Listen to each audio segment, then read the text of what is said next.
Hello, everybody, and welcome back to another episode of a Pre-Match. Can I get the rest of the finish the sentence for me, please? PrematchMuti. Muti. That's exactly what we need, Arsenal, at the moment. Yo. Hey, We need some strong stuff. What's up, gentlemen? We've got in the house the coach Wanga Denga. In fact, we've got Matthias Mathieu Levy, Daniel Levy's right hand man. Only because that's where he puts his whiskey bottle on your head. Am I right there, Matt? That's what he does. Yeah. And then we have the King of the North, Coach Nick. We've got two coaches in our midst. Matt, how does that make you feel? Me? Yeah. You got two coaches on the panel with you. Yeah, I feel great. I don't know how they feel about that. You know, the two proper coaches and me, you know. They're probably a bit like, who's this guy? What's he doing here? Tell us how you really feel. Oh, man. Yeah. So I'm glad updates, to be back, guys. I'm glad to be back. Yeah. It's been a while. I was going to say, I haven't seen you. It feels like ages, man. Yeah, I was pulling a bit of a Harry Kane there, not turning up for training. I thought I'd take an extended summer break. I mean, I have. It's not. Rumors of my transfer have been greatly exaggerated. I am staying with Goal Lounge.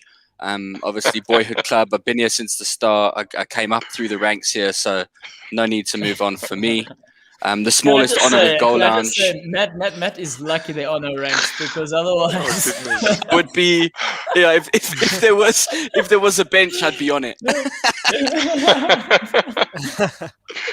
So you've got the sort of problem where, you know, sort of silly season comes around and, you know, the head coach doesn't really want you, but no one else really wants you as well. Exactly. So, yeah, I've got the opposite of Harry Kane syndrome. Claudio's stuck with me. He's been trying to fob me off to other channels. He's been dressing me up and sending me for you know, doing screenshots with other people. It's just not working. No one wants me, so here I am back on the show. Desperate times call for desperate measures. Talking about desperate times, gents. I don't know what this means. The only cities active in the market seemingly at the moment are Manchester and London. But we might as well start with the first big news. I think it's come out like an hour or two ago. Grealish. How do you pronounce it, Matt? I need to go to pronunciation school. But Man City Medical. This looks like a $100 million deal across the line that's going to happen. No, it's pretty much hectic. It's crazy. Yes, I joke around saying people are worth 100 million. Even Cristiano Ronaldo wasn't worth 100 million in his day, and he was certainly he could have been. You know, even back then, he could have been sold for that much. Yeah. But now, yes, it's interesting to see how it's changed. They flipping out. But I think definitely worth it. Yeah. For me, what's quite funny. If you look at Man United themselves, Man City, in terms of what they're spending. It just shows you how the Premier League has sort of pushed under the carpet this whole Super League debacle. And their small fine of, I can't even remember what it was, is just a slap on the wrist. And it just shows you that the big six, if you want to call it, are just as strong as ever. And in hindsight, what's actually happened is it's quite pathetic. You know, they should have actually got punished. Proper. This guy's he's still sour grapes there from the Saudi bid not going through. Matt, what do you think? Yeah, I mean, look, I think Grealish is a fantastic player. We've talked before about the nonsense of the valuations. The truth is you're worth what people are prepared to pay. Villa put that price tag on him. City have got the money, they've paid it, and they've got him in there. He's a fantastic player. There's a lot of question marks around whether or not City need another attacking midfielder. You know, like look at what they've got already available to them. They could field two sides that could probably win the league now. So there is that to it. But at the same time, it's similar to the Harry Kane situation. You know, how much is Grealish really going to win at Villa? Probably not much. He has an opportunity to go to City, guaranteed a lot more opportunities to win silverware. Can you begrudge him going? Same with Kane. Like, as much as it hurts me to see him go, can't really begrudge him wanting to do something different and have an opportunity. It's a career to them. They've got to look back on what they want to achieve, and the move makes sense for Villa as well to a certain extent. Yeah, he's arguably the greatest player that they've had in a long time. But with £100 million, we've already seen Villa's done some smart work in the transfer market this season. I think they're setting themselves up nicely. how does Man City spend £100 million though? I mean, they have this financial fair play. So honestly, I haven't By the end of read the window, the Wonga, by the end of the particulars. window, they probably would have gone over 200 million just for 2 players. But continue. That's the question. Yeah, I haven't read the particulars about it, but now you're spending 100 million, and they're talking financial fair play, and they're going to pop another 100 million for Harry Kane. There's no one else in the Premier League. Well, maybe Man United. They can pop 100 million And Chelsea. let alone another 100 for another player, and it's no one's. There's not been any like warning to say like they can't do it or what. So what So is the rule around there? in terms of the fair play situation, I think to put it in a nutshell, correct me if I'm wrong, boys, but from what I understand is you have to essentially make what you spend. Obviously, you know, they've already been caught out. Where there's smoke, there's fire. They were caught out in the beginning of the season or the season before that. It was the previous season. Yeah, they were supposed to. You know, they had the lawsuit and they sort of won it. But if you look at it, there's probably something not right. And you know, if you've got good auditors in your team, sort of cooking the books to make it look like you're doing all right, and you are able to spend that money, then you know this is going to continue.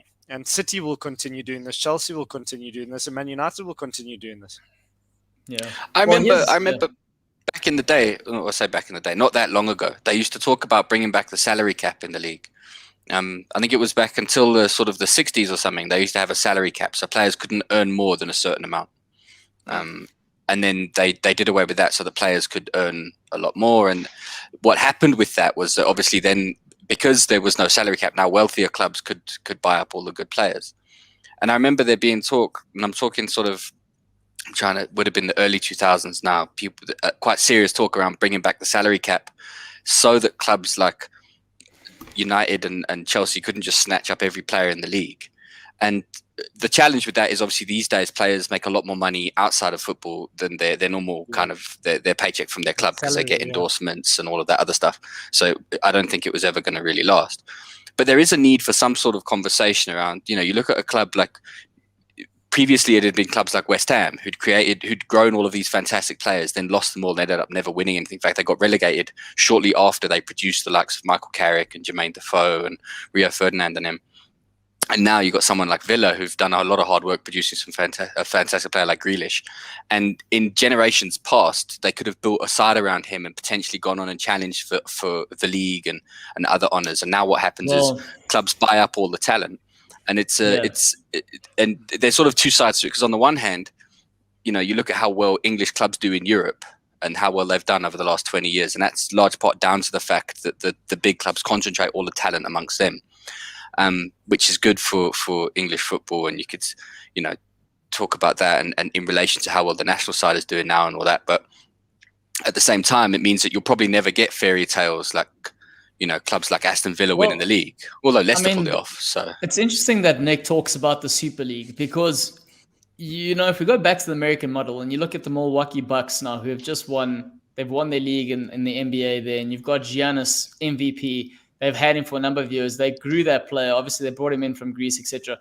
But the contracts in terms of how that league is structured is, if you're a player playing for a club like that, and there's certain salary caps according to the players and their skill level. So if Nick is my best player, he qualifies to get X amount because he is their best player. But I'm only allowed to give 3 players in that team of that status that amount of money. Now, if he chooses to renew his contract after 3 years, he then qualifies for more money, because he will then be that player who stayed with the club for longer. But if he chooses to leave and go to another club, he won't qualify to earn the same sort of money. Yeah. And so that's it's almost like a pyramid. It's a pyramid structure essentially. Like you got majority of your players who are squad players are earning X amount, and then junior players. And then you sort of build your way up, and you have your categories essentially. You have categories of salaries. But you know, funny you say that, Matt. Like if we had to do that within the Premier League, I'm afraid that I don't think it would work if there was no buy-in from the rest of the big leagues, because you'll just have all the players just they'll just go to Spain, Italy, and 100%. So you know, there's an opportunity, if you look at it that way. There's an opportunity for football in general And I would say actually for the clubs to actually make money, because it would be in the clubs more money, the club's best interest to maybe get this over the line if they ever had to do that, where you get all the biggest leagues in the world to implement a salary cap, and then then the clubs benefit in terms of the revenue they get from broadcasting and the league.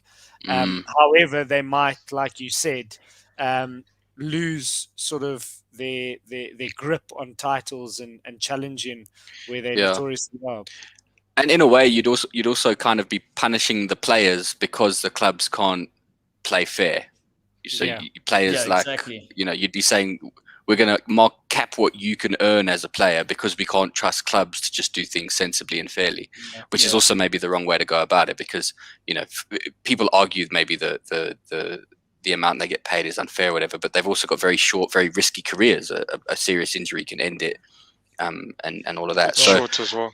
Yeah, most of them aren't going to play long beyond 32, 33 at the top level, and I think that's so. I would, as much as it may level the playing field and give us those fans of clubs who are not big powerhouses something to cheer about, I don't think it's a fair long-term solution. Realistically, they should just do financial fair play properly, and clubs should be forced to kind of live within their means. The financial fair play, the irony behind that is, in essence, a salary cap that benefits the best sort of teams anyway. So if you're looking at Man United, they are earning far more than a West Ham or whatever, Brentford, as an example. So they are going to be the benefactors of such a scheme as well. These are all schemes. And I suppose at the end of the day, like you guys said, the biggest losers would be the players who technically are entitled to be earning what they're earning because they've got the argument that they are the entertainment, as opposed to saying, cool, we're going to be American, we're going to do this thing, clubs are going to make more money, players are just going to be an asset on the pitch, and that's where it ends. So that's an interesting one. Also, big shout out to Pumalani for being here yet again. Gentlemen, can we just get a little round of applause? Bang, bang, bang, bang, bang, bang, bang, bang. Hey, what up, Pumalani? Hey, the man is here. The league hasn't even started, and he has stuck with us throughout the off season. This is why. I don't even know where I'm going with this. He's our MVP marquee signing. So marquee signings deserve something. So what are you guys going to give him? I'll buy him a beer next time I see it. That's a lot of pressure all of a sudden. I know. I was about to say, don't all jump up at once. But the question I want to bring back to this whole Grealish and guys talking about the amounts. The fact of the matter is, say Man City do buy not one but two players for 100 million plus. Do they not then set a new precedent like they did previously? I mean, remember 50 million pounds was a lot for a player. And then they started spending that much on right backs, left backs, and it became the common. And that's how they tend to balance the books. Oh, we only spent 50 million pounds on a squad player. Should we be worried about that sort of conversation? I think, Claudia, I think with that, I think you're correct. It actually, with the set a new one, I think it's just sort of confirming what they did last time. Just paying what the player's worth. Because there was another argument I heard on Sky Sports. The guys are arguing now, because Jack Grealish goes for 100 million. How can Man City offer 100 million for Harry Kane? And you're saying that it's almost a spit in Harry Kane's face, And I was like, but if you, I mean, it's 100 million. Harry Kane, the cheaper Harry Kane goes, the better. It's worse for Levy. It's a spit in Levy's face. No. He was saying it's disrespectful to Harry Kane. He said it has nothing to do with. But his argument was crazy. I think he just wanted to sound controversial. I think we should get him on the show. It sounds like the controversial character that speaks about conspiracies. I think he's perfect. Yeah, look, I didn't listen to that, but I mean, it fits into your agenda perfectly, Claudio. 100%. Yeah. But I think. If you look at 100 million, it's a lot of money, and I think that's what Man City are basically saying there is that look, it's 100 million pounds. They give it to Jack Grealish. Look, really wanting. There's 100 million pounds. Aston Villa would take the money.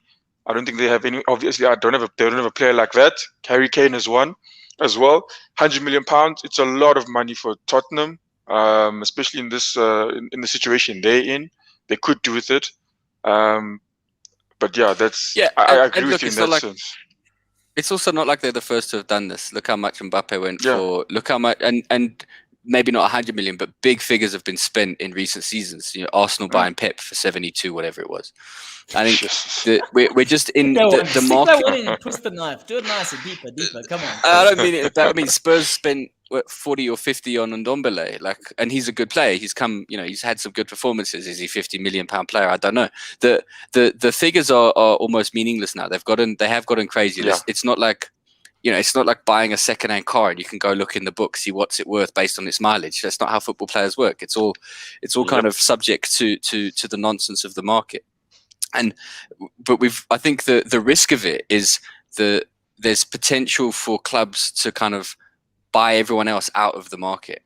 And I think that's where it becomes, and we were in that situation in the Premier League not so long ago. You remember only ever either United, Arsenal or Chelsea won the league for ages. And it was just like that you knew that was going to be who won the league, no matter what else happened. Those are nice days.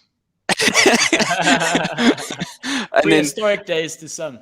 Yeah, and then we've gone through a period where it's been a bit more exciting. You had Leicester do it, Liverpool 1-1, which was sweet. And then, Spurs came close even, which was unexpected. But I think we're now potentially going back into another cycle where it's going to become a bit of a closed shop at the top, which I think is a bit less fun for the league. Look, I think that's a harsh closed shop. At the moment, there's six to seven clubs competing. If that's a closed shop, realistically, are there six or seven clubs realistically competing for the title, Claudia? Well, at least for top four. At least for top four, it makes it but exciting. What does that mean? What does that mean? Three. I mean, look, you got even we'll be happy with a top four finish, but you're not gonna sit back one day and be like, remember when we finished fourth? That's not. I'm not throwing my kid through the roof for that. And I think that's the thing. What you throwing through the roof for, bro? Spurs win the league. He's in the ceiling, just the feet dangling. But I think that's the thing here. I do want Spurs to one day be able to win the league. Not that I expect them to win it this season. It's always. But I want to know that there's an opportunity for them to do a Leicester and Villa are the next club who look like they might. As long as Spurs win something, you should be happy. I don't know. The league, I think, might be reaching at this moment in time, considering the fact that but the thing is, it shouldn't be. That's the thing. It shouldn't be. That the league should be attainable for every club that's in it. And at the moment, you really can't see far past Man City and maybe Chelsea or United or maybe Liverpool. Kind of those four are Keep potentially Liverpool off. Put them right at the bottom of that list. I prefer it. At least you're on the list, bro. Yeah. And I only did that because you're in the call, Cloudy. No, I think but realistically, outside of those four, who do you see seriously challenging for the league next season based on what's gone on? And that's not really fair. There are some really good sides in the league who deserve. I've got a name, guys. Yeah. Okay, go ahead, Nick. But do you guys not think, fast forward 10 years, or you guys actually give me the amount of years in terms of what you think, but do you not think everyone will eventually be on a level playing field with the product here's an example that the Premier League is? Do you not think? Here's an example. Look at Aston Villa, right? They've just come in. Obviously, they're going to have 100 million to spend now based on this player coming. So they've been buying players. So whether or not they were spending before they received the money, regardless, the fact of the matter is being in the Premier League has given them X amount to spend. And if they shop correctly, they can be competitive. So that's the interesting thing. Yeah. And when you're talking about whether or not this can level out, I think at times that people are already trying to change the game. And obviously, we're looking at it from the broadcaster's perspective. The greedier trying to get greedier, but if the fans do what they do and they do what Matt says, find a way to make it competitive, I don't see why not. To be honest, so I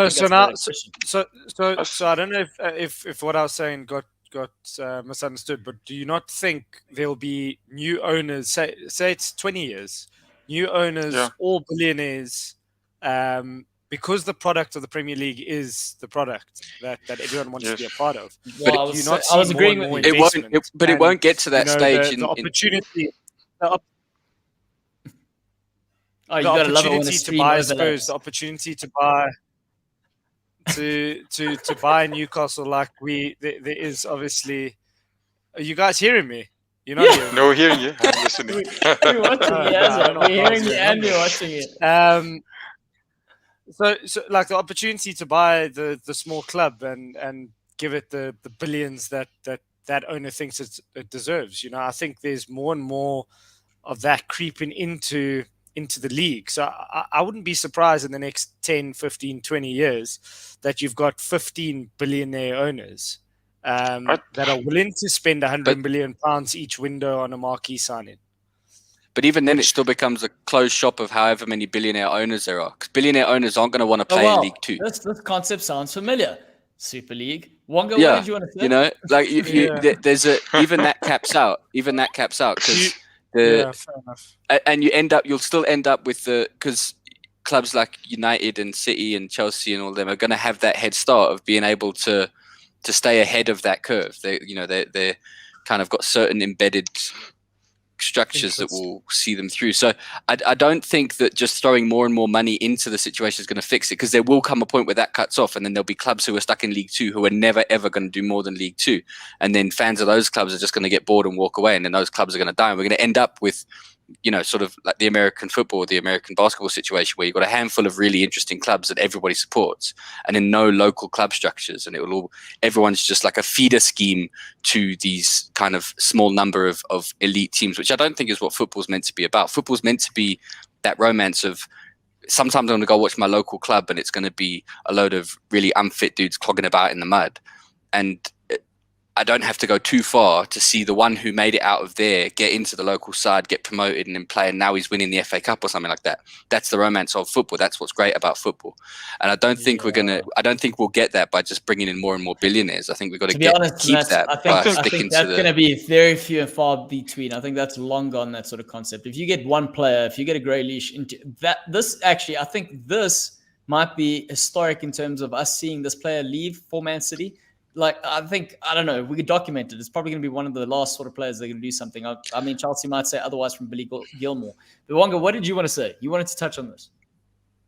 Yeah, no, I think it's look, if what Nick is saying, even if let's say they don't get all of the teams get billionaires, let's say another 2 or 3 get bought up, it will eventually help those teams. I definitely think that'll be a factor, in getting more teams and competing, being able to compete. But I think at the end of the day, it does revolve around, the coaches, coaching staff, and the players you have.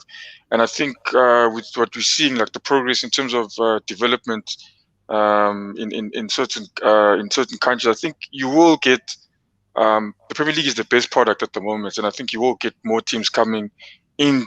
To that, obviously, and obviously you'll get better coaches. I think coming into there a couple of years from now, and I think there will be more teams pushing for that top spot. I mean, now the only reason I think, obviously, I think another reason is because you do have poor players, but I think the other teams have stepped up a gear. Your West Ham have stepped up a gear. They're a good side. Not going to win you the league, but they've shown that, they've stepped up. Leicester stepped up and they're staying there. That's like, now that's 6 teams now, and other teams, they've taken up positions. And I think more teams can push there. I mean, if let's say Newcastle, it's theoretically they get their billionaire owner, they buy their players, they get a good coach. Man City's proven it. PSG have proven it.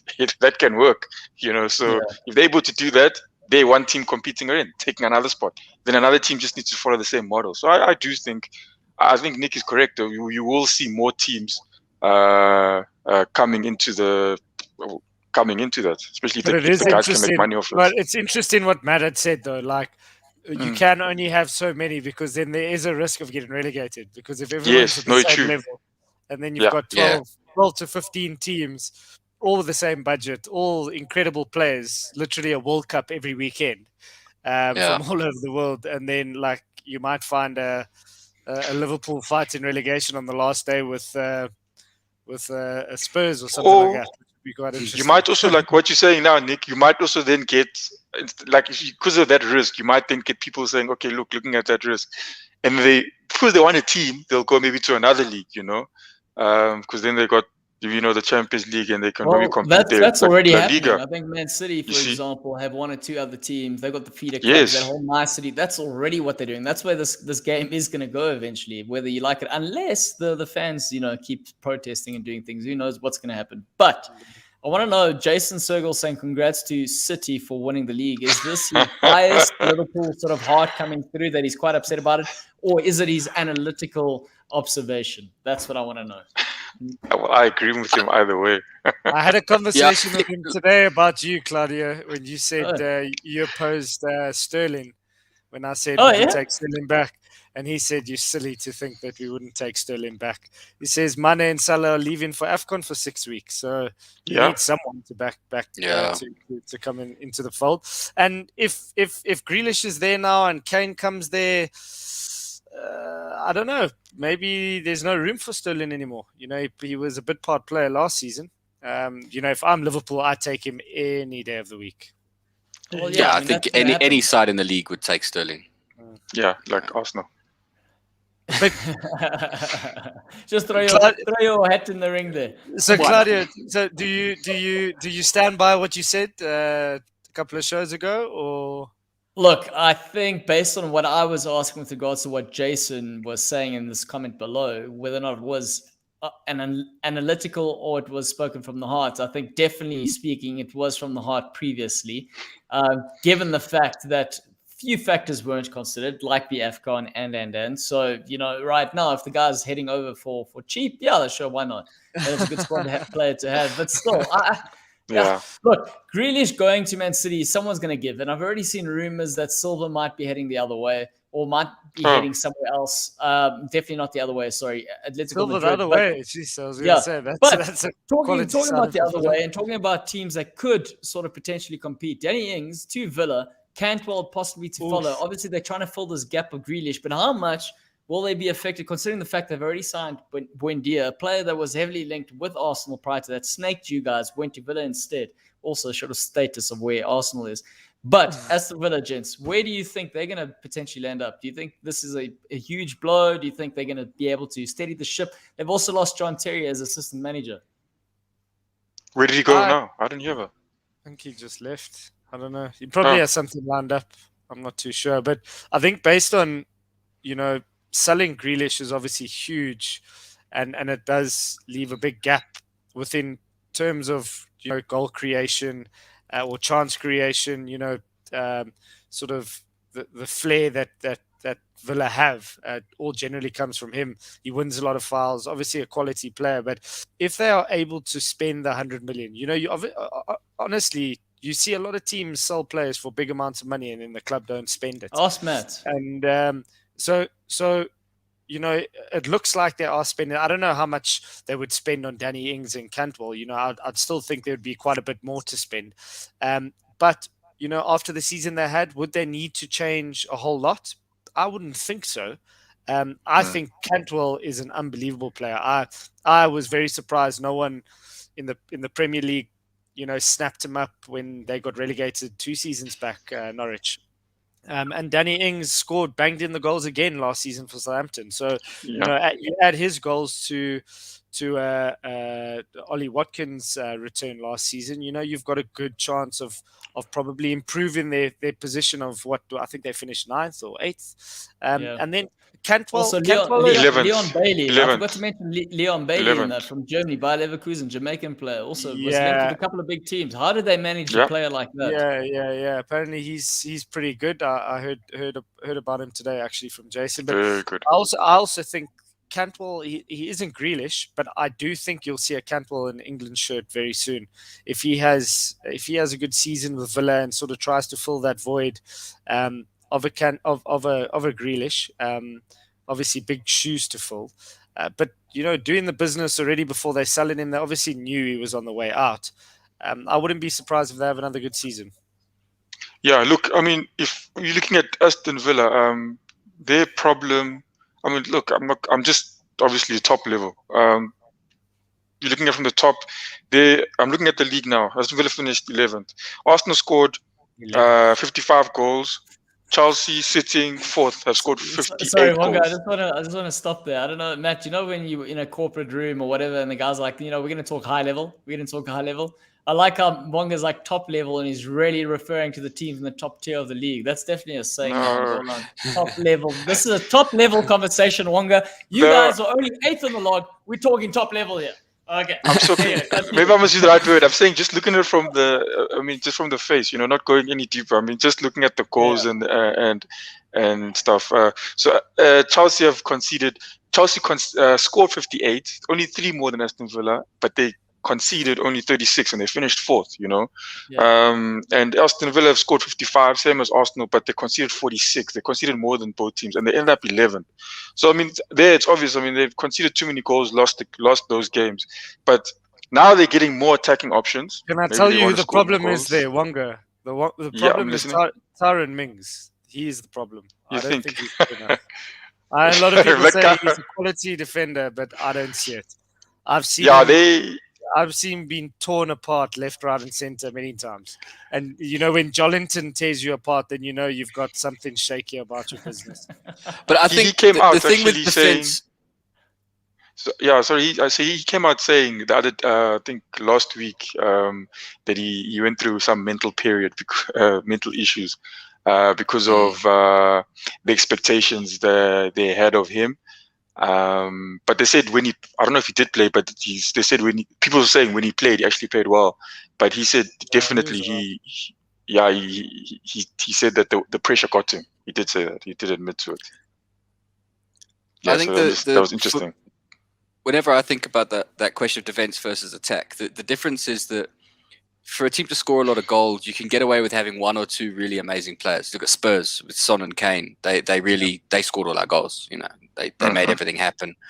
And if the other guys were a bit off, Bergwijn had quite a lot of off days last season. Lamela was every now and then not quite up for it. Ali obviously was fairly basically phased out for most of the season, but it didn't really matter. We were still scoring loads of goals. But it only took those 2 players. With defense, you need a really solid unit. You need your back 5, keeper and defenders, all doing the right thing all the time. So it's really hard to single out a single player. I think Tyrone Mings is a solid player. I think he's a really good baller. But he's only one part of what you need to work. I think where Villa are lucky, they do have quite a good squad that's been together for quite a while. And they probably only need 1 or 2 more to kind of, we saw the same with Liverpool when Van Dijk came in, he completely changed their defensive outlook. And usually, sometimes that's all you need, just one player to come in and unlock the combinations that you need to make a defense really solid. And it might just be that Mings just needs someone alongside him. Because when you look to him, the first 2 games in the Euro where he was alongside Stones, he was really solid. He was, he was in the right place. He was making good decisions. His distribution was really good. And I think it probably helped him to have someone as senior and as solid and as dependable as Stones next to him to give him that confidence to do the job. And it might just take something as simple as that at Villa to have someone alongside him that he feels he can depend on, and he doesn't feel like he's the one who's got to take care of everything. And it might unlock it for them. But I agree with Wonga. I think if they tidy up their defense, they could go a lot further than they did. But looking at that though, Matt, Spurs conceded 45, only 1 less than Aston Villa. So if you're looking at a manager, of course you can't base what you're doing this season, but you're saying compared to the other teams, you've done, okay. All they had to do, let's say they could repeat that season, was to score more goals, and they probably would have. In all the games, obviously, and they probably would have been in a high position. So I think maybe he's taking that approach, maybe, and saying, look, maybe we have to bang in more goals, keep the defense, maybe we tweak it here and there, and they could, because the way that the players they're signing, it's not players they're signing just to stay mid-table. Players, and it's not mid-table players. Jason said something. He said something pretty interesting, and he says Villa were guilty of always looking for Grealish to get them out of danger. And I don't think that's incorrect. When we see they weren't percentage without him playing. He says better starting 11 will improve the team tremendously. Only question is if all the signings can settle immediately, and I think that is fair. And I think that's going to be down to the coach, and possibly maybe we're going to see the role of John Terry leaving in the absence, in terms of this sort of situation. But the question I want to ask: Grealish leaving to Man City, that's a marquee player. We know that for Spurs and possibly for Man City. But the other one that we need to talk about, both captains, the one still attending training and the other one not attending training, but both wanting to go to the same club. Kane skipping training, Matt. Is this not inevitable that the player will be leaving? And, testament to the character, the captain of your club. How do we feel about this as fans, and more importantly, as neutral? I feel okay. Not from Matt's side. You feel okay? Well, he's not captain. Just he's not the club captain. Lloris is Spurs club captain. He's the captain of England. Yeah. But But Yeah, yeah, look, it's a shitty situation. I think it's horrible that it's come to this. Whether or not it's inevitable, I really don't know, because it's obviously impossible to know what's going on behind closed doors. In terms of what's being said publicly, Spurs seem unwilling to budge. In their view, he's got 3 years left on his contract. They valued him at 150. City haven't met that, so they're not talking. Whether or not Kane has actually, I don't know. I haven't seen any official quotes from him where he said there is a gentleman's agreement, or whether that's something that people have been saying he feels. But if there is this gentleman's agreement in the thing, I don't know. That, you know, I've never seen such a thing. You know, like, it doesn't. If it's not in your contract, it's not really an agreement. Like, you know, it's so. I think he could end up staying. I don't know if that would necessarily be great for him, because it's clear that his attitude's not there. His heart's not in it. And Ryan, look at Ryan rocking out there. I think Messi will be willing to take Kane's place at Spurs, in my opinion, if he leaves on a free contract. Yeah, I reckon that's what's gone on. Messi's looked at another season of Barcelona, another season of winning La Liga and playing in the Champions League, and he's like, no, what I want are some cold Tuesday nights in Stoke, the occasional run out in the Europa Conference League, and Spurs are where I want to be. And yeah, I thought Arsenal fans are delusional. But Matt, so maybe you can give me a bit more info on this. But I was watching Sky Sports, I think 2 days ago, when this all sort of broke. I think it was the second day that he had missed training, and there was conflicting stories. And what made me think that this is the media just trying to, you know, obviously, again, where there's smoke, there's fire. But it seemed like the media were trying to make this thing a bigger thing than it was. And from what I understand is they say they might see him at training on Sunday, or at the ground on Sunday, simply because he arrived from the Bahamas, I think, this previous Sunday, which is in the orange zone for COVID, or for Britain. So he would need to, regardless of him missing training, he would be allowed to train, because he had to self-isolate for a week. So I felt, when I heard that as a potential option, but it was quickly pushed under the rug by the reporter, because obviously that's not a spicy story. Him missing training and literally striking is more of a spicy story for the media. So I just sort of thought, do they really even know what's going on here? Nick's saying all the things you want to be hearing, Matt. That's what he's Spurs, saying. Look, I mean, you know, I've also heard that. I don't see it in Harry Kane's nature to abscond from work. You know, I would these think these are English fans defending their captain. That's what's going on. But do you not think so, Matt? I think he would be man enough to rock up, and you know, Messi had the big row with Barcelona and the president, and then mended things, and I can't remember exactly what happened there, but I would think you at least show up. I think maybe he's just self-isolating. I don't know. I think if that was the case, there would have been a statement very quickly from him saying, you know, I've never skipped training. So I think there's some truth to, I think Monday he wasn't actually meant to be at training. He was meant to be doing certain tests, some of which were COVID related tests, kind of to check that stuff. I do think he's refused to return whilst he kind of negotiates his position. Whether or not that's solid advice or not, you know, remains to be seen. I think, you know, it's hard for me to say. I don't really know how these things work normally. I've never been in a situation where I've had to negotiate a departure from a club. So I don't know if that's a standard. Not how you open the show, Matt. Why are you going back on what you're saying? If you go back on what you say, then anything you say, the credibility is completely out the window on Goal Lounge. Guys, we fought for him to be on Goal Lounge TV. Yeah, I had offers. I had interest from Europe, you know, but I had to choose. Hours and hours of negotiations. It was hard. I had to stop work. I had to stop going to my previous job so that they'd let me sign on here. But yeah, I think, look, it is a weird one, and I wouldn't guess at the moment which way it's going to go. I don't know. He might stay for another year. He might end up going. I think a lot of it is down to, look, Levy does good business. I think if City come in and say, fine, we'll pay the 150, he'll do it. And that might all be part of this. I don't know. So we'll see. How much do you think? I won't know till it starts. I do think I wouldn't put it past Levy to refuse to sell Kane until after the first game of the season, because we play City on the opening day. So I wouldn't be surprised if he just holds on to Kane until the day after that game, and then he's like, "Cool, I'll do a deal now." So we get to play City without Kane, and then the rest of the league has to deal with a Kane-inspired City. But not that I don't know that that's a great tactic for us, because then we're going to have about 3.5 minutes. It's not the to worst spend the tactic. money. Let's put it that way. I don't think it's the worst one. I also think it's easy for negotiations where Man City are there and speaking to Levy face to face. So I don't think it's the worst idea. Yeah, you can invite them into the box while you're here. I have a special on Harry Kane. Buy now, you get this glowing pen. Claudio. Funniest is, yeah. Now I was gonna say, What's to up? answer that question you're about to ask, Matt, I would say Harry Kane, 100%. I agree with Levy though, 150. You're giving Kane, you're giving him the league, so he must pay for it. But I think that's also, fair, I think Again, Wonga from speaking what I from understand, experience. also Levy Yes. doesn't want to sell him to a British club. From what I understand as well, they would rather. Yeah, him he said go- that in the past. But I don't think Kane wants. I think Kane wants to win the Premier League. I don't think. Yeah, I don't think he wants he's to. the English so- boy. I don't think Yeah. anything else appeals to him. Yeah. Yeah. So, Guys, shout out to Algin for joining us, Pumalani, as well as Louis And and even- Ryan and everyone else. Yeah. Oh, sorry. No, I was saying, even with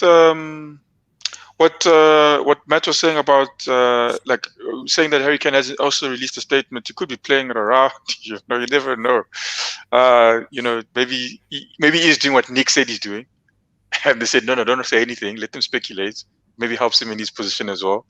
Don't know how those guys think. Maybe, but it also reminded me the same thing with the same thing that happened. William Saliba. They also were saying now when he went back now to Marseille, people are saying, speculating. Well, they weren't speculating. It was obvious they were saying no, the Arsenal don't want him. They're saying they obviously were asking, what the heck? We need defenders. Why are you not coming back? But apparently now he's come out saying that the idiot should have flipping told us the day it happened instead of wait a month later. But he said that he wanted to go. It was all about him. He said he wants to go. Arsenal wanted him to stay. That would have helped us, look at the situation differently. But now we even panicking here, thinking that Arsenal's just letting go of everything, not understanding what they want to do. But it's a good sign for me that they wanted to keep him. But yeah. But also, is it the players' jobs to keep us informed of what they're doing? Like, you They are think social- about it. no. Ultimately, but they're changing I hear jobs. what They're you're going through a lot. They're dealing with stuff, and now they must also be like, oh, random schmo number 7 on Twitter screaming at my club. I better go in and just make sure he calms down. Like, that's, I hear what you're saying, Also, they're human beings. Also, like if Harry Hey, Kane is Wonga doing this, Schmo number 6. So watch out. Mesut Ozil did. Mesut Ozil was. You see, Mesut Ozil for me, like Mesut Ozil was the yeah, but the he guy had a always lot of time on his communicating. hands because he never played football for you lot. Yeah, He's just I'm not sitting there. talking He's just about sitting that. there with Gunnosaurus. He's like, "Hey, what should I tweet? What should I tweet?" I bet Gunnosaurus Gunnosaurus wrote is those tweeting tweets for for him. him, yeah. He's While like, he "Oh, was give me a throwing phone. it. I'll do it with my T-Rex arms." with his big thumbs. Like, oh fuck. Get stuck with his tail. Okay. Tough. So guys, we do have a question here. There's a lot happening with Messi, possibly leaving on a free, etc. Do Man City spend this kind of money on Harry Kane? If the possibility, okay, and I say possibility, we know if we really got to look at the probability and work out a percentage of Messi going to Man City, it's probably not as great as what I'm trying to, embellish over here. But the point is, if Messi is available, do Spurs, or should I say Man City, spend that kind of money on Kane? Can you No, imagine but- if they did? Can you imagine that side? That's Yeah, What Man City did last season, and then you add Grealish, Messi, and Kane to that. That's disgusting. Would Messi be free? Would Messi be free? He's not. He doesn't he have a not free? contract. Yeah, well, Yeah, he he doesn't have a contract. contract. So It's expired. I think they would pay. I think in the end, they would probably. I'm asking Yes. my own question. I think they'd land up paying more just to get him on board on his contract than they would pay for Kane anyway. I think they would go for Kane as well. I think what Man City, probably Pep Guardiola, I don't know if he has any say in it. he needs a But Champions he's- League now. Yes, he hasn't won that Champions League ever since he left Barcelona. So if Messi comes back, that's his key. He probably will say it himself. But- Maybe, but he maybe definitely part wants of him that also Champions League. needs to be able to do it without Messi as well, because otherwise, True, know. but I don't think he will. but I mean, I could see think him it'll haunt saying him. that. I could see Pep going, "No, I don't want Messi. I want to win it without him." I agree with you, Matt.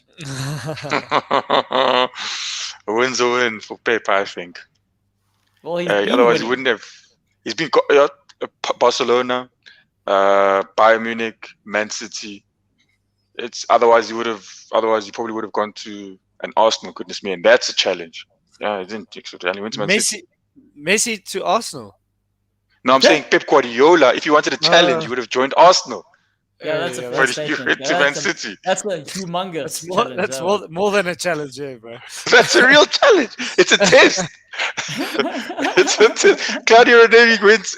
He won the league with Leicester. That was a challenge. That's a challenge. You should have come to Arsenal. Then you would have had it.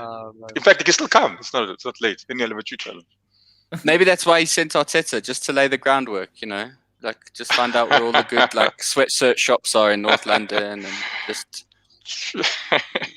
True there. Never know. Right now we're looking. I mean, Spurs would never get this sort of player because too many clubs are interested in Haaland. But Jason making a valid point. That type of money, is it not better spending that money on Haaland because you've got the age on your side, you've got room for improvement, or I suppose from Man City's thing, it's just guaranteed they want to win the Champions League tomorrow.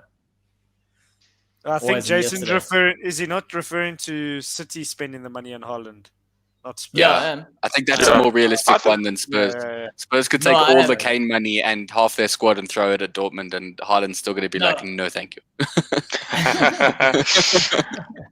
Yeah, look, Haaland would be definitely a good replacement. I mean, you saw the amount of goals he scored. I'm not sure the figure, but it's ridiculous. He surpassed a lot of people in a short space of time on that Champions League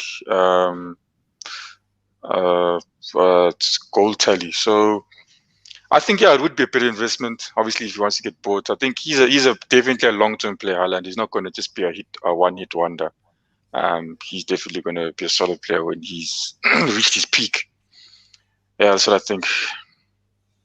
Yeah. Okay. All right.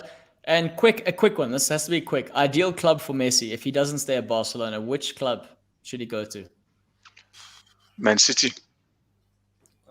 I'd love to see him in the Premier League. Yeah. Just so I can say that I saw him in the Premier League. But if you give Messi to City, oh man, it's gonna be filthy. It's gonna be filthy. I'd like to see him City. I just got to read this comment out. I don't know if Matt's seen it, but City on Haaland, and then Spurs would be lucky to get Wilson from Newcastle. Okay. Gentlemen, one player we really need to talk about, and we need to talk about this player because Mosa has vehemently come out there saying he does not want the player. He can stay where he came from. And I was saying this would be a good signing. And look, the money. Lukaku to Chelsea. They want to buy the guy. It looks like it's going to happen. I don't understand. Why is Mosa saying no to that? I don't understand. Look at Lukaku's a truck. Like, is he saying that? He's saying when he reverses, you hear. I mean, and what's Werner? Yeah, but he's a truck who scores goals. Werner's a sports car, but he, I was coaching my kids the other day. And like 8-year-olds. Who's Claudio? He's still reversing. Yeah. So, I was coaching these 8-year-old kids, and I took a shot and I missed. And the kid laughed and he said, "Coach, you Werner, you're missing like Werner." And I chuckled. I was like, "This is." He literally called me you're Werner. I was like, "Wow, this is where it's gone to." One season at Chelsea will make 7-year-olds call you that player's name if you're missing in front of goal. That's ridiculous. And they catch on quick. That's what they associated with now. But for me, like Lukaku.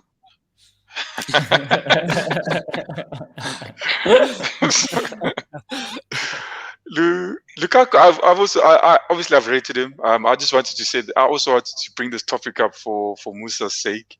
And it's nice. I don't know if it's true, but I heard the statement saying that Lukaku said. So you never know if it's true. That Lukaku said that he's actually trying to push the deal. He's asked to make it happen. To accept it, they've asked to accept it because he's got unfinished business. Yeah, but the question is, but I also hear that Inter Milan were also willing to let go of Martinez because they wanted to keep Lukaku. Maybe they reversed that option. I don't know, but I think maybe there's something also Martinez leaving as well. But Inter, they're not going to spend money, and that's why Conte left. They're not going to spend, and they would have to sell a few. So Yeah. Why Yeah. would you want to stay there? You know, like. But they I can't agree also with- they can't also now let go of their two best strikers, and then next season they're not scoring goals. It's a tricky situation that they're in. They need the money. They need to compete next season, but they also need to give away their best players to keep them to get more money. Thank goodness that's not my job at the moment. But well, if they paid well for it, I'll do it. But yeah. Guys, just thinking back, I mean, Man City, just because of this comment that Algin's saying, he said if it happens, Pep gonna stop the bull crap of saying we don't have any money. Do you not think that they're making it to the final of the Champions League, the trophy they really wanted, and coming short, is the catalyst that's just going, fuck this, we tired of this shit. Bam, here's the cash. Let's get that. What do you need right now to get you what you want? I think so. But it's Yeah. going to go shy. They need Messi. What more do they need though? Like, okay, yeah, Messi will add value, but like they had an unbelievable season and they fell short in a Champions League final where, you know, you guys know how finals are. Like, Yeah. it's an occasion. You play the occasion, and at the end of the Yeah. day, sometimes the best team doesn't win, and you know that happens more often than not nowadays. So, like, what more can you add to that squad? Yes, they're all a year older. Yes, maybe Messi will add a little bit more spice, maybe a little bit more BMT, but they don't need much more, though. I'd like to I think. agree I with don't you. know.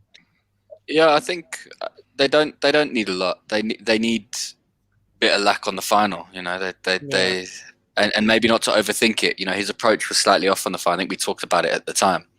His setup was a bit weird. There was a holding midfielder.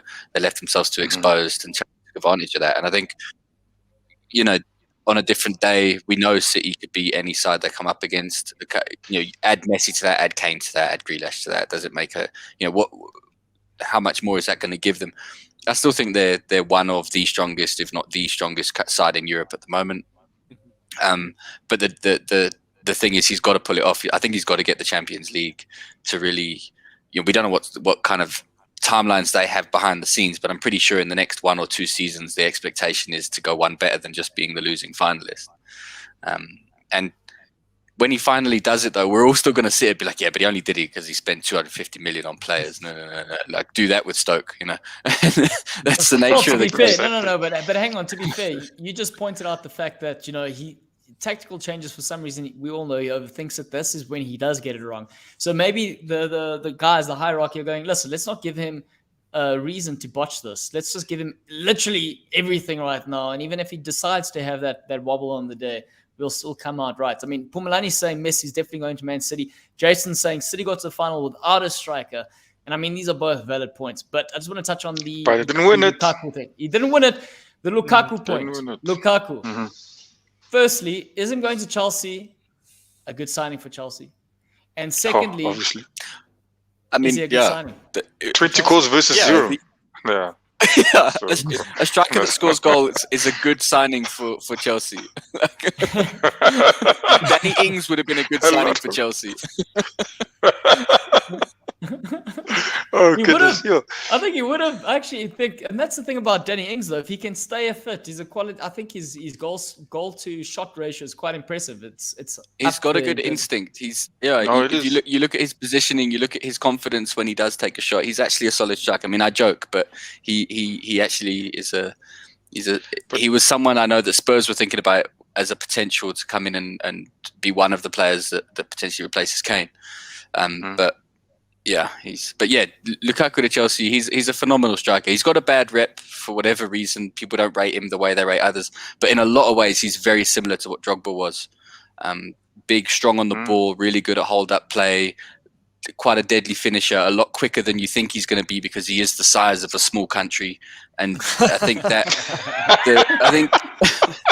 I think in that sense, Chelsea would be, you know, even at 130 million, I think it would really make a difference to Chelsea's season. So they got to sign him on if they have the opportunity, they got to go for it. But I mean, even I don't understand his criticism with Lukaku. Sure, at Man United, I mean, the replays some guys put together, I wouldn't have touched him. But he's obviously like a trampoline. You pass the ball to him and it just bounced off him. That's exactly what it looked like. But at Inter, he's literally if he had to redeem himself, he's done that. He's proven to people that no, he's still got what it takes. He did it at Everton. Obviously, Man United was in a good spell. Inter has done it well, and I think he can do it again. And there's this perception that he's just this hold-up player. Staying up there. I think maybe later on in his days he would maybe evolve to that sort of player. To prolong his career. But at the moment, the guy he's been scoring goals running from the halfway line. I've seen literally. There's a through ball. He's run onto it, beat defenders, and put it in the back of the net. Left foot, right foot. So I don't know what else you want from him. Would you then maybe argue that league that proves that league is inferior to the Premier League? We would have to see because he scored. Also, I'm not too sure how many goals he scored here. We can maybe check it. But when he was at Everton, defenders were also struggling with him. He was still ravaging, and he also maybe it just didn't suit him at Chelsea at the time, and maybe at Everton they wanted him to stay in. You got a Tuchel now that can work with a player like him, and maybe 100%. And the counter attack that these guys play with the quick counter that Tuchel plays, Lukaku would fit in that 100%. He's willing to run. He's willing to run the whole match, and he can still do it. And again, deadly left foot, right foot, hold up play. Left foot, right foot, let's go. 2 stumps right now. You can do everything with that you want from a striker at the moment, to be honest with you. Dancing on the dance floor there. All right, guys, we've got a couple of minutes left. Now, I just want to say, Jason says he'll take Watkins as a second choice at Liverpool. I actually think that's a decent shot. I think a player like that would develop really well under Klopp. But we're going to end off the show on a big one. A big one. One that's going to just, turn things upside down. Yeah. Before you get there, before you close it. Newcastle. What's up, Mongo? What's up? Sorry, before that, Lukaku scored at Everton before he left. In 37 matches, he scored 25 goals. Okay. And it's the most in his career. And that was in the Premier League. I'm going to get down on my knee and I'm going to ask the big question. And as I do that, I'm going to ask it. Then Mongo says, but before you do that, I've got something important. You could have bought your ring at this place. I mean, you got to ask the logic. Why would you plan it to have any of us there when you do that, Daniel? Like, content. You brought that on yourself. Content, if you do that in my presence, I'm definitely going to interrupt. Before you do this, don't do this. I don't know if that's a man speaking from experience or a man just being full of shit. I'm not sure. No. Probably the latter. All right, Nick, Willock to Newcastle, a bigger signing of the summer, £25 million. Is Willock worth it? Oh, he's definitely worth it in terms of what, if you look at the market, his age, being English, for what he did for us at the end of the season. But yeah, I mean, it's a sad state at our club at the moment. You look at Sky Sports and you look at the transfers in, and we're the only club in the league at the moment with no incomings. And I think we've sold and got rid of 4 or 5 players. So I don't understand what's going on. From what I understand, the Willock news has gone a little bit quiet at the moment. So from what I understand, Arsenal want an outright sale. I think he wants to make the move, but I start to second guess it now because why has it gone quiet? Why hasn't he come out and said, listen, make it happen? I also don't know if we're willing to spend the money. We've just got a bunch of palookas running our club and we got no clue. So we if we get him, we get him. But, we need a lot more than just Willock, to be honest with you. We need a lot more than him. We ended our friendly. We start speaking about Newcastle and we lose 3 viewers. Yeah. Oh, wow. No, that's a sign. I'll be quick. I'll be quick. But yeah, no, I hope it happens. We need another centre half. We need another midfielder. We probably need another wide player, and I still think we need another striker. So I don't see it happening. I see us maybe getting one maybe permanent sign-in, and then we'll dip into the loan market as Steve Bruce does. And yeah, what was quite interesting, just to speak about Steve Bruce for a whole 20 seconds, Wilson came out the other day, and he had said that this new guy, Graham Jones, who was assisting Southgate at the World Cup, came in and he's got this sort of, modern way of coaching, and his philosophy and tactics are so good. And his talk about Bruce was that Bruce offers, a whole lot of other things, and sort of left it there. Wait to buy your pies. He gives all the players a lift home after practice. And so he ended it off like that. And he said we definitely had that turn of results because of Graham Jones. And Wow. it was Oh, quite hectic. interesting to say. So like he was just like, he added to our good form. And the manager just offers a little bit something a little bit different, something different. So yeah, That's funny. Nick's still here for you, Nick. Look, I think- Nick's I still think- here for you. I think Newcastle are just in a holding pattern until they can finally get the Saudi deal over the line. I don't think Yeah. Ashley wants to spend any more money. He's just going to keep things as they are. Obviously, he's got to make sure that Newcastle's still in the Premier League, so he'll do just enough to keep you there. Yeah. It'll be nerve-wrenching and nail-biting and just not fun for a long time. And the worst thing that could happen is you guys end up getting relegated. It scuppers the whole deal. So I think he's going to just do enough, get the Willock deal in, like you said, a couple of loans, strengthen here or there. Not enough to challenge, just enough to guarantee survival. Yeah, and I think he's been quite content with these court cases being delayed, with just sitting, because I think he knows that once everything's out the way, he will get his money. But the fans are also just saying, like, find another buyer and just get it over the line. Obviously we would love the Saudi money, but there's been an interest from Americans and Canadians in the past. Chinese have come in. I don't think you would struggle to sell it, but obviously this sort of deal is probably quite far down the line, if I'm honest. And I think he's quite content with the delays, because I think he's quite certain he'll get his money. He doesn't want to be there. He's been honest, and he's openly said he's trying to sell the club. So hopefully it happens. And I agree with you, Matt. He's just going to try keep the sort of ball rolling, and hopefully But Nick, we stay in the to league. what extent do you think? And I suppose this is a question to everyone else. Newcastle, they keep going the way they're going. Do they survive this season? No, so that's the thing, Claudio. We've done this we've had him for 14 years.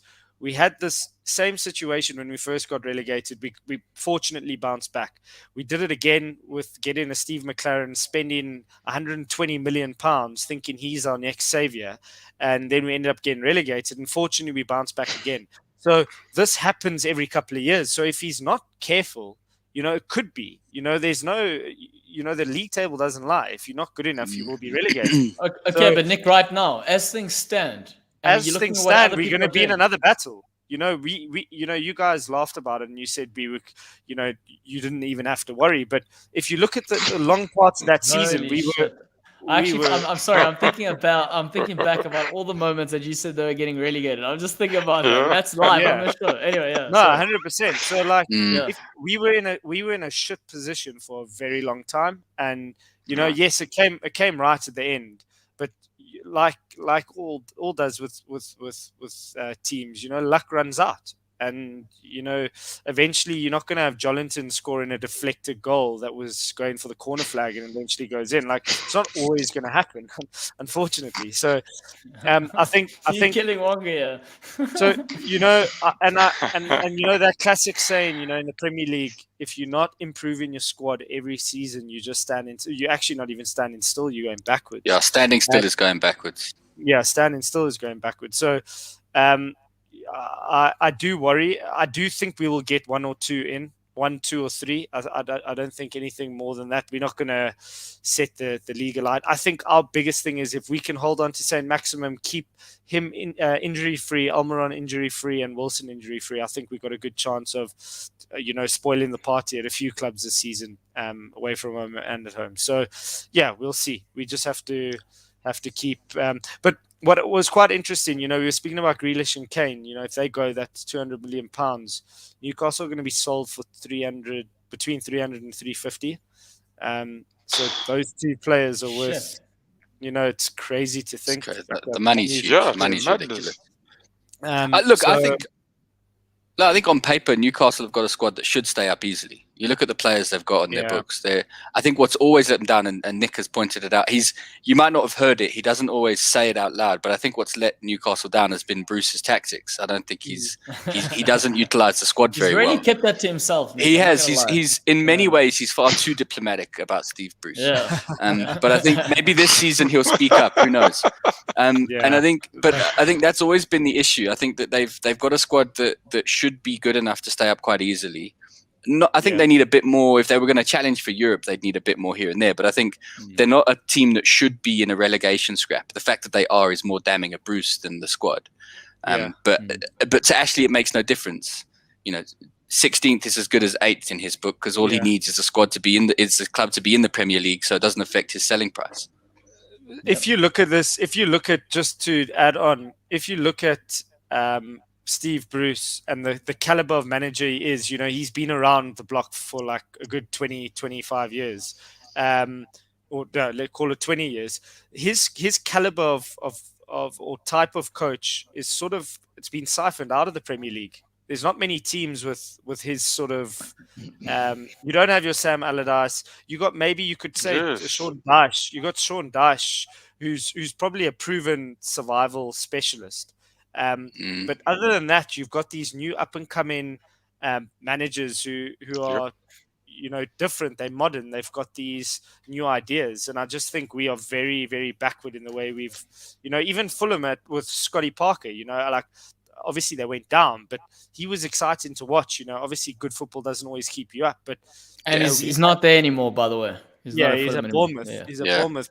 But if you look at that type of manager there was quite a few of them in the early 2000s, even towards the end of the 2000s. I think we got rid of the last one, the dinosaur OG, Roy Hodgson, recently.